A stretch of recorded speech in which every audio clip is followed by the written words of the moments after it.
काफ़ी लंबे समय से दौसा ज़िला बारिश को तरस गया था, लेकिन पिछले 3-4 दिनों में हुई बारिश ने जयपुर आगरा हाईवे पर बसे मित्रपुरा गांव को टापू बना दिया और इस वजह से करीब 40 से ज़्यादा परिवार संकट में आ गए। एनडीटीवी की टीम ग्राउंड जीरो पर पहुंची, हालात का जायजा लिया। पानी निकासी के जिला प्रशासन के निर्देश पर अब प्रशासन स्थायी समाधान की बात कर रहा है। बारिश के पानी से बाढ़ जैसे हालात हो गए हैं। किसानों की फसल भी चौपट हो गई है। साथ ही स्कूली बच्चों और वहाँ रहने वाले लोगों को काफ़ी परेशानियों का सामना करना पड़ रहा है। एक खास रिपोर्ट दिखाते हैं आपको। घरों में पानी भर गया, मतलब रोटी खाना बनाना बंद कर दिया और कुछ भी नहीं, मतलब बोरों में पानी भर गया और बोर डूब हो गए। हमारा निकलना मुश्किल हो गया घर में। घर में से बाहर नहीं निकल सकते। गाँव मतलब सब भीग गए। बात करें खेती को तो खेती को भी नुकसान पहुंचा है। खेती को भी नुकसान, नाला पड़ गया खेतों में, नाला बह के मतलब टूट के डोला टूट गए उसमें, तो उसमें बह के गए। बच्चों का स्कूल के अंदर पानी, बच्चों स्कूलों में पानी भर गया, उसमें बच्चे स्कूल नहीं पहुँच रहे। हमारे मतलब कुछ भी हमारा रास्ता नहीं है। ये रोड को ऊपर कूद गो, मकान में भर गो, डांडा डोर भूखा मर रहा। छाड़न में पानी भर गया, टूड़ा उड़ा बीज का सब। अभी कब गया था लास्ट टाइम? 5-6 दिन हो गए। क्यों नहीं जा रहा है? पानी की वजह से। पानी कैसे मतलब? ऐसे सड़कों पे पानी भरा है, खड्डे भरे हैं, इसलिए। टेम्पो आया था नहीं आता? नहीं आता। पानी से बहुत ज़्यादा नुकसान हो गया। एक तो फसल बिल्कुल गिर चुकी और बच्चों की जो पढ़ाई है वो 15-20 दिन से बिल्कुल ड्यू हो गई। साधन नहीं आ रहे, पानी का बहुत ज़्यादा प्रभाव हो गया। जैसे मेडिकल कॉलेज थी, इसकी वजह से गांव का पानी रुक गया, तो मेडिकल कॉलेज वालों ने जो साइड से नाला निकाला है उसको भी आगे से बंद कर दिया। इस कारण से गांव में बाढ़ की हालात बनी हुई है और जानवरों को 15 दिन हो गए बैठे हुए। चारा बिल्कुल पूरा भीग गया, अनाज है वो भी काफ़ी नुकसान हो गया, सीम आ गई। इस वजह से पानी की वजह से मतलब काफ़ी नुकसान हो गया गांव के अंदर।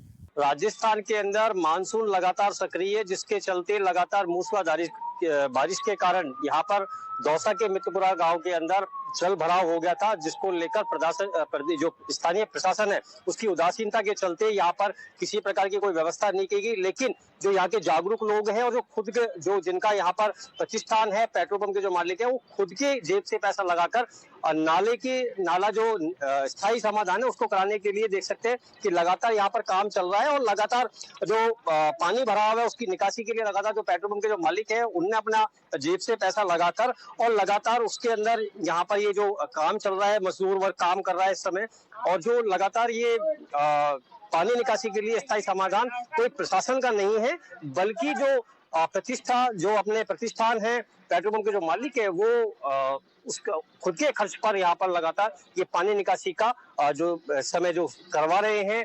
और प्रशासन की उदासीनता जो लगातार देखने को मिल रही है, उसके कारण यहाँ पर 3 दिन तक इनका जो पेट्रोल पंप बंद रहा, उसमें करीब 10 लाख रुपए का नुकसान बताया है।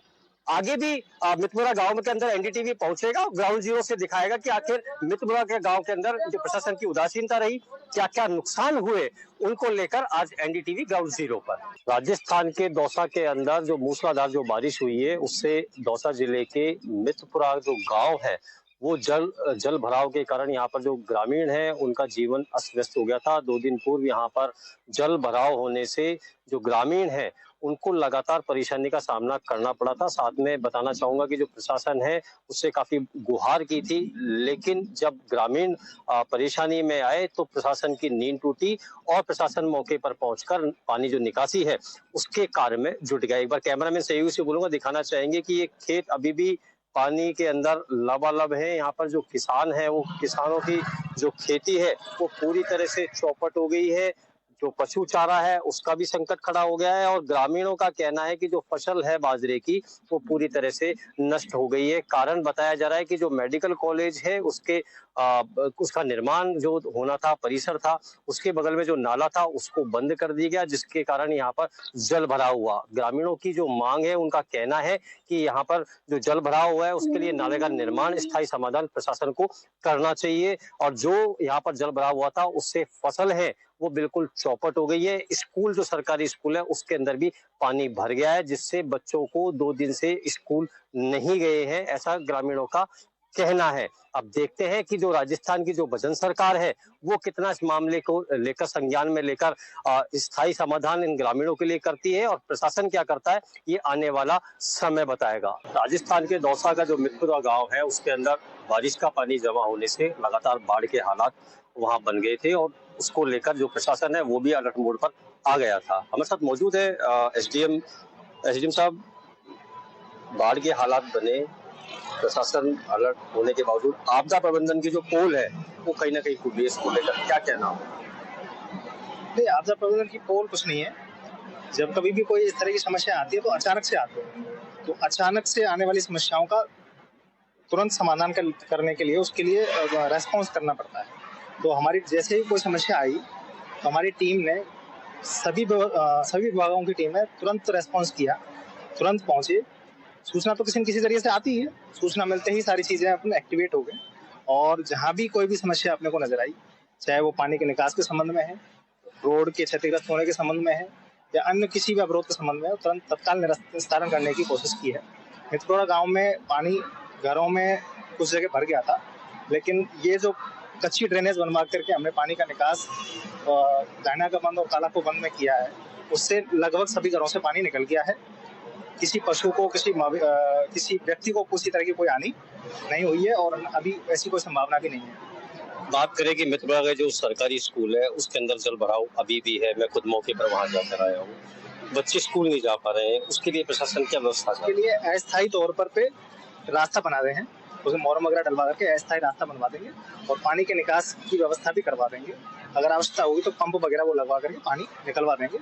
बच्चों के स्कूल को प्रभावित नहीं होने देंगे। बात करें कि पानी जल भराव से किसानों की फसल भी चौपट हुई है और संकट आया है कि पशु जो चारे को लेकर उसको सरकार कैसे देख रही है? क्या मुआवजा के लिए सरकारी कोई व्यवस्था है? इस तरह में अगर कोई नुकसान हुआ होगा तो उसका हम रेवेन्यू टीम से जांच करवा लेंगे। अगर किसी को कोई नुकसान है तो जो सरकार के नियम है उनके तहत जो सहायता मिलती है वो अवश्य मिल जाएगी। 600 की आबादी है और संकट में रहे 3 दिन, खाने पीने की व्यवस्था भी प्रशासन की ओर से की गई। क्या कहना होगा इसको लेकर कि एनडीआरएफ की टीम को भी और सिविल डिफेंस की टीम को भी बुलाना पड़ा? वैसे खाने पीने का कोई ज्यादा संकट यहाँ उत्पन्न नहीं हुआ था। हमने सभी घरों से पूछताछ कर ली थी। हमारी टीम लगातार रात में दिन में चौकस रही, सर्वे करती रही। अगर किसी भी व्यक्ति को खाने की समस्या हुई तो एक भी परिवार के सामने ऐसा कोई संकट पैदा नहीं हुआ कि खाने का उनको विशेष एड देना पड़े। हाँ, बल्कि उन्होंने तो सबसे अच्छी बात यह है कि यहाँ के लोगों ने खुद ने आगे बढ़ के ये कहा कि हमें किसी तरह का कोई संकट नहीं है, सिर्फ पानी की निकासी की समस्या है। तो वो हमने लगातार उसको निकालने की कोशिश की है और अगर किसी को आती भी है तो सरकार उसके लिए तैयार है। चाहे खाने की दिक्कत हो, चाहे पानी का दिक्कत हो या चारे की भी कोई समस्या होगी, अगर किसी को नुकसान भी हुआ होगा तो उसका जो सरकार के नियम है उसकी तहत क्षतिपूर्ति हो जाएगी। और भी बात करें कि जैसे सहयोग के लिए लोगों ने अपने हाथ आगे बढ़ाए और प्रशासन के सहयोग के लिए पाइपलाइन के लिए भी पेट्रोल पंप के जो मालिक है वो उन्होंने हाथ बढ़ाए कि सब पाइपलाइन यहाँ से डले और ये स्थायी समाधान है, उसको कैसा देखते हैं? अब ये पाइपलाइन डालने की बात कर रहे हैं आप? पाइपलाइन तो क्या, ये जो आगे एनएच का नाला बना हुआ है, ये होना तो ये चाहिए कि इसको एनएच के उस नाले को वहाँ पे जो नाला बना है उससे कनेक्ट कर दिया जाना चाहिए। इसके संबंध में एनएच के अधिकारियों से बातचीत चल रही है। यथासंभव अगर नियमों में आता होगा तो उस हिसाब से इसका समाधान हो भी जाएगा। ये नाला बनना भी चाहिए, सबकी आवश्यकता भी है। हमारी भी कोशिश ये रहेगी कि ये नाला बन जाए ताकि ड्रेनेज का प्रॉपर चालू रहे सिस्टम। और एक कोशिश ये भी है कि अगर अधिकारियों से कम्युनिकेशन सही बैठ गया और संवाद ठीक रहा तो एनएच के अंदर से भी इसका निकास किया जा सकता है।